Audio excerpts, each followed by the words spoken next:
Katera sprememba je najpomembnejša, mislim, da je zelo težko reči. Glede na to, da je sprememb veliko, da je marsikatera sprememba pomembna, veliko je sprememb z področja zakona o davčnem postopku, kjer se spreminjajo tako obrestne mere v davčnih postopkih, spreminja se vidik samoprijave in podobne stvari.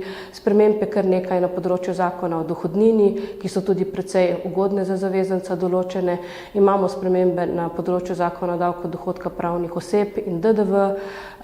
Kot najzanimivejšo ali pa eno najbolj zanimivih bi pa jaz vsekakor izpostavila spremembo glede ugodnejše obdavčitve naše zelo poznane božičnice oziroma 13. plače, kakorkoli že v praksi temu rečemo. Dejansko gre pa za spremembo, ki se tiče nagrade za poslovno uspešnost, ki jo delodajalci lahko izplačajo pod ugodnejšimi pogoji, in na tem področju je pa treba spoštovati tudi kar nekaj pravil, zato da bi ti ugodnejši pogoji potem lahko bili izkoriščeni. Tako da, če vse to pogledamo, to je zadeva, ki se po trenutnih odzivih v praksi dejansko nekako kaže kot ena najbolj zanimivih sprememb v tej trenutni zakonodaji.